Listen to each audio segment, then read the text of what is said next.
What's up guys, this is Zola and I'm back like a mango in a time machine. Back like a time travelling fruit. Okay, as you can see I've took away my little annoying kind of keyboard indicator. So now when I hold 2 you hopefully won't see 2 flying across the screen for an infinite amount of time, which should be hopefully less distracting. Today's tutorial comes after a week off. I spent last weekend back home. Had a high school reunion, which was fun, getting to see all the old crew again. And today we're back, and the tutorial today is going to be on materials. I've had this kind of request from Michael Vidal. Pretty sure it's Vidal. Yeah, Mike basically I think has made the jump to cinema quite recently, and he was just asking me about materials, saying there's no good overviews on materials out there, so I'm going to be hoping to tackle that. And I've actually just had a dry run and it took me half an hour, so I'm going to try and beat that by a considerable amount. So, materials. Before we start, it is good to know that there are different types of materials or shaders. We have shaders. Shaders are basically specialized materials that cinema has, and these are built differently to the way a normal material would be.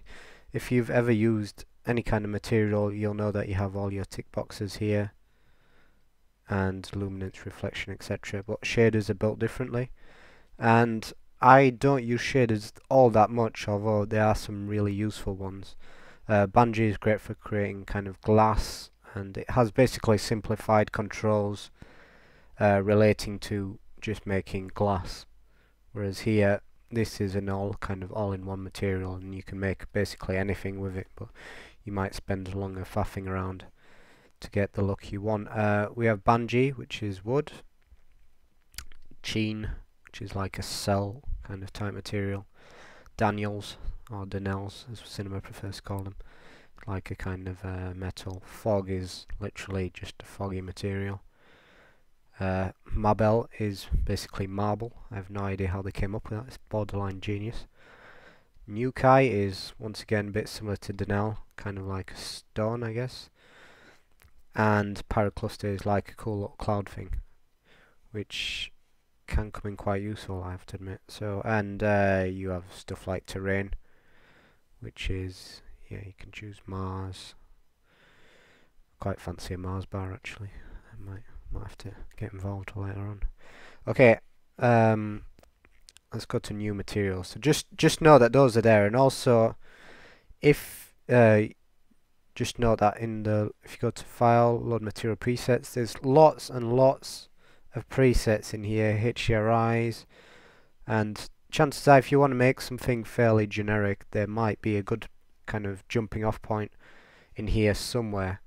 And also, once you have made your masterpiece of a material that you think you're going to be applying to many scenes in the near future, if you go here, File, say Material Preset, you can save it in there, and then that will be accessible in Load Material, User, and then Materials. So if you basically I use it a lot for HDRI skies and stuff, so I don't have to make one every time I go into the program. Okay, so if we make a new material, you can double click, you can Command N or Control N, doesn't really matter. Select it. First thing you want to know is by right clicking you can get this kind of a different, your material basically previewed on a different shape. You don't have to have a sphere, you can have you know, a rounded cube as you do, and you can rotate this bad boy around. But I would some of these, the ones basically with giant soft shadow, take a long time to render sometimes if you don't have the fastest graphics card, so I'm just going to stick with a circle. Basic, this is basically where you can make your material more complex. As you can see, there's a color and specular on by default, and you can add in a load of other channels. I'm going to be going through them anyway, but let's start with the basic. Color is color. You know, I'm not going to patronize you any more than you need to be. You can just basically choose the base color of your material. Brightness brings it down to black, so basically you can just darken the colour that you've chosen here. Or, if you're not fancying the colour, you can make gradients. If you click in here, you have all your different kinds of gradients, and you know, if you've ever used Photoshop, you'll know how this works. And there you go, so you got a gradient on this. And the cool thing is, if you have a colour here, you can then mix your gradient in by pulling this down, or using a blending mode a la Photoshop. So yeah, just know you can do that. You have gradients, and there's so many in here. The cool one is Fusion. Fusion is cool. If you click into here, as you can see, I've already made a gradient, so it's got that as the base layer, but I can then blend this with an additional layer. So we're going to go into here and noise perhaps, and then here, as you can see, we can blend them, and here we also have the full quarter of blending modes, which you will be familiar once again if you've ever used Photoshop. So, and then if you come out, basically you have already mixed 2-3 materials, and then you can once again apply the blending with the color, the original color. So you can create some pretty complex effects just in the color channel. So you know, that's kind of cool and worth noting.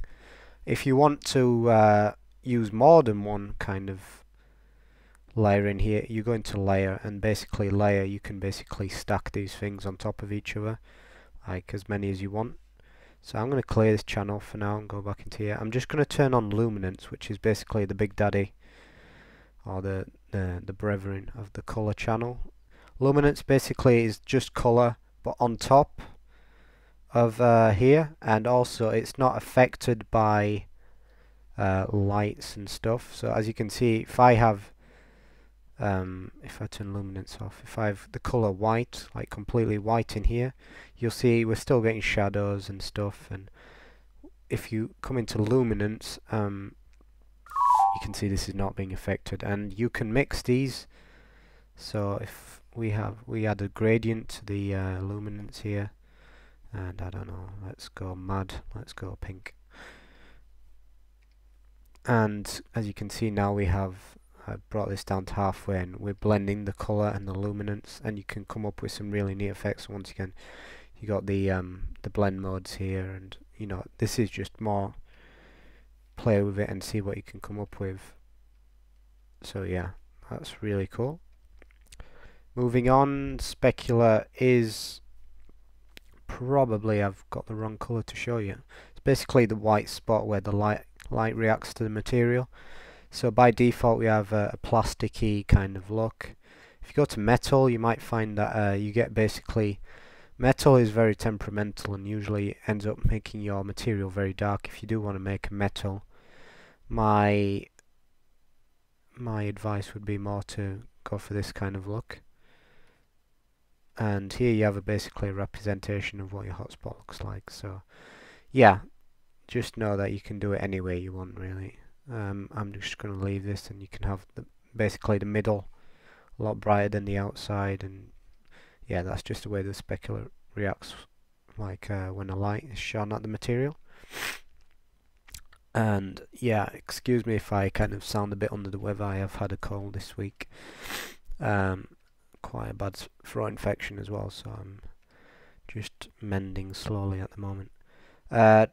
Moving on to transparency. Transparency does exactly what it says on the tin. Makes your material invisible. At the moment we have speculars here because we have a light from our camera. Because we have auto light on, we have basically a light from our camera shining throughout the material, which is why we're getting the hotspots. But if I turn the specular off here, you'll see that our sphere is completely transparent. But if I put a cube in here, you'd be able to see the cube because, once again, transparent. Now, the thing with transparency is you are always going to want to have a refraction index of either below or above 1. Can you see? And now you're getting the kind of warping that you would if you were looking through a glass. And refraction index is basically, you can look up the refraction index just by searching on Google or whatever. You can search the refraction index of the material that you're trying to kind of simulate.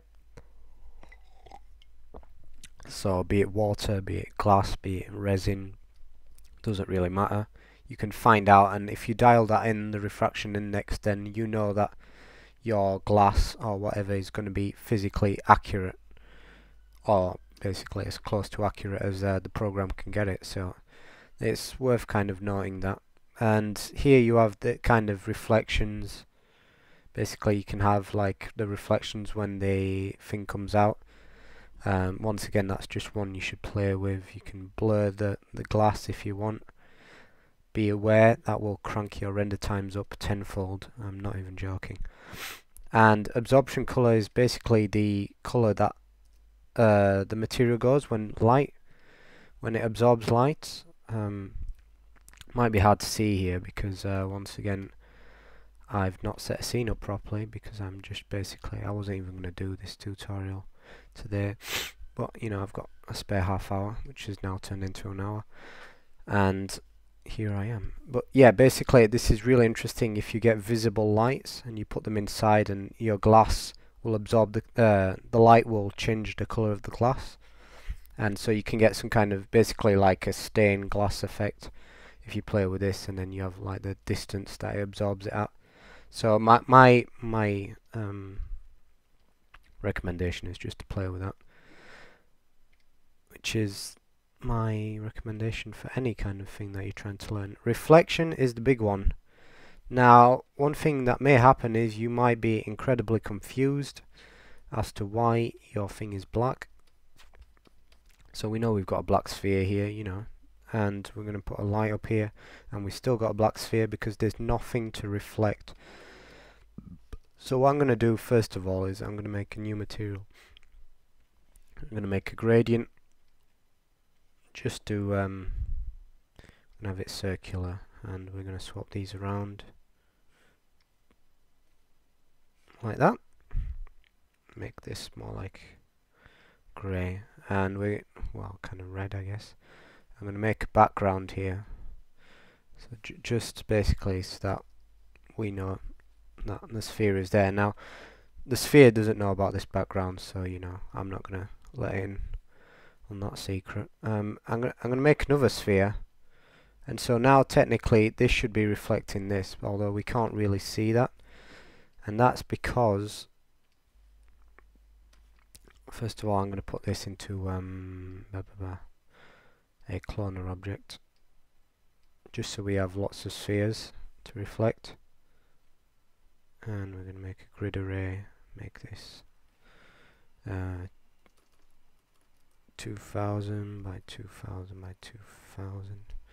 So we've got lots of spheres everywhere, and as you can see now it's just reflecting all the spheres. Now the main thing I will say about the reflection is you might think, why am I not seeing this tree? And this is just a trick that the program is that to show you that this material is reflective, they've just added an image of a park around the sphere, so don't be worried that you can't see a tree on here. That's just to represent reflection, okay? It was a bit confusing when I first got into this. I'm like, you know, why can't I see trees? This looks really cool, why can't I have that? That's because it's basically reflecting a picture that they've put around the ball. That might not be the best explanation of it, but it's quite a confusing concept. What I will say is, if you come into the texture, once again, you can add a gradient, you can add noise, so you can basically add different things to this to the reflection, and it's kind of hard to see, but you're getting some kind of black spots on here. But what I will say is Fresnel. If you've ever seen a cinema tutorial, you will know that this is one of the main things that is recommended. In fact, on these, I'm going to turn reflection on, so everything's reflecting. And Fresnel here as well. And I might need to apply those onto the spheres. So now all the spheres are reflecting, and as you can see, if you look straight at here, we're not seeing any reflections, but we are around the side, and that's what adding a Fresnel to the texture channel of a reflection does.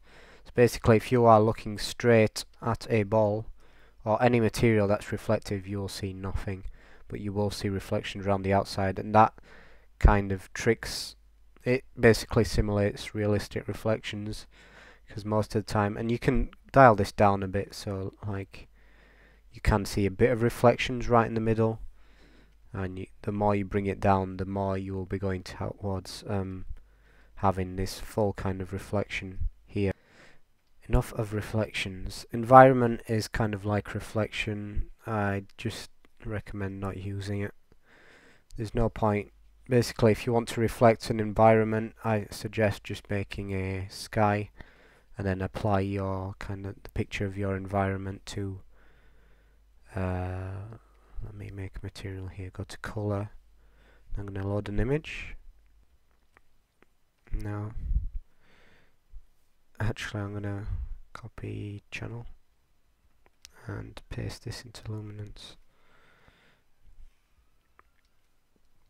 and then yeah, if you put that on the sky, so basically now your whole scene is surrounded by the sky, and then when you place your object in the middle and you make it reflective, it will reflect everything around it. And that's basically what adding a material into the environment map as well does. It just basically simulates what I've just done, but just for that one object or whatever you apply it to. So I just recommend doing it that way, because then your whole scene will be benefiting from the reflections. Okay, fog is fog. I mean, there's not much more to say. It kind of basically creates like a foggy material inside. I can't say I use it a lot because I think fog is best done in post. So there you go. Bump is important. Bump is, if we add a noise, we have basically just created false topography on here. And as you can see, the sphere itself is actually flat, but every time it comes to render, it creates these deformations, and this is useful for making stuff like golf balls, instead of having to come in and physically model little holes. Like I say, I'm using a noise here. You can use a bitmap, you can use different kinds of noise, it doesn't really matter. And there, can you see, this is more, if you have this at really low opacity on a, say, a flat wall, that would look really nice. So yeah, that's what bump does. Normal is kind of like bump, but you need a special way of generating normal maps. Normal maps are pretty cool, but once again, you can do most of the things with normal maps with actual bump maps, so don't use them a lot. Alpha is important. Alpha is how you make your object fully transparent, or transparent in places, or say you only want a bit of it. I don't really have time to show you, but what I am going to do is I'm going to create a color here just to show you that when this is completely white, this is completely opaque, and on black, can you see now this has disappeared. So, and anything in between, so you can also like keyframe this, and your object will fade on and off, which is, you know, could have its uses.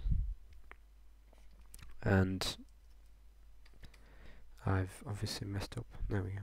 And there it's, can you see? So that you can use that to kind of fade objects up or down.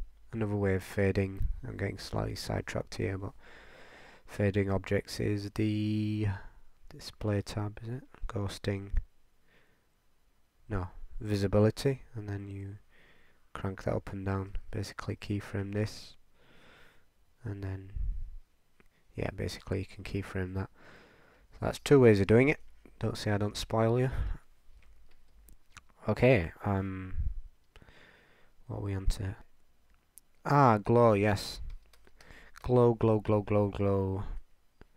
Glow is not great, and here's why.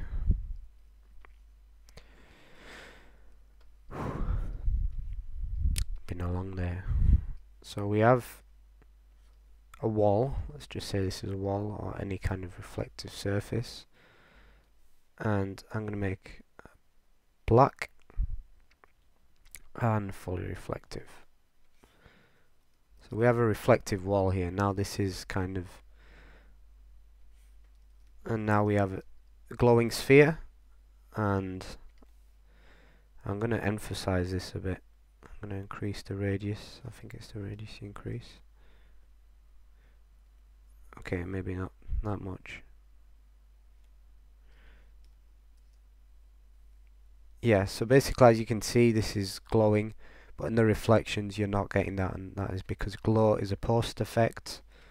And so basically what cinema is doing is rendering this, it's rendering the ball, it's rendering the reflection, and then after all that it's adding the glow to the material that you've got the glow applied to.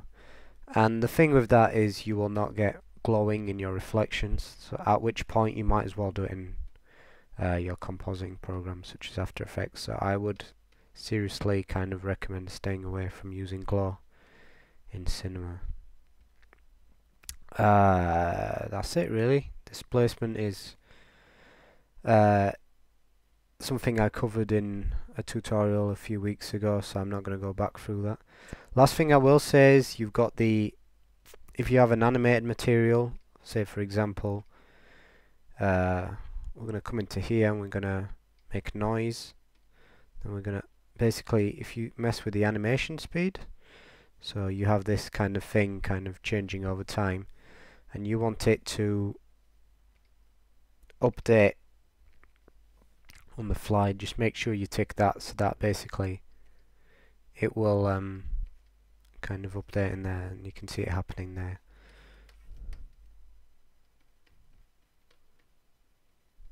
Yeah, so you get what I mean. And all these in here I wouldn't really bother with, if I'm going to be honest. Last but not least, in the illumination, this is mainly to do with global illumination, so I'm not going to stay too much on that, but we have Blinn or Anaya. These basically just change the look of your base material slightly, and certain ones are better for certain things. Once again, experiment. Last but not least, when you have a scene with a bat, and trust me, you know, these things pile up, and you're wondering, hang on a minute, and you might have like 5 or 6 versions, and especially when you're copying, if you control click and bring these out, you might be thinking, which is the original one, which one do I have applied to this sphere, which one can I get rid of? If you go to the assign tab, you can see immediately, so if I'm trying to find the one which is applied to this sphere, we know it's this one, and so I know that these 5, and can you see I know this one's applied to that plane, which means that all those are useless. So there you go. So yeah, just a few quick kind of tips, and I say quick, we spent nearly half an hour. Materials, I could speak hours about materials, but I just want to give you a rough overview, and I might come back and touch on some of the more advanced things like how to properly map pictures and stuff like that in one of my kind of, when I come back and do advanced kind of cinema, like, you know, I've done an introduction to each of the programs, and when I come back to doing them all in more detail, I might do them then. If you have any questions, I am at Zola85 on Twitter. That is the best way to get hold of me, better than on YouTube. Yeah, so please drop me a message on there if you have any questions, and I will answer as I do check it. I have it linked into my phone now, so yeah, that's the best way to get in touch with me. So yeah, it was a bit of a long one, and probably a bit rambly since I didn't really plan it properly, but hopefully I've answered a few of your questions, and if, like I say, if you have any more, just drop me a message. Cheers, bye.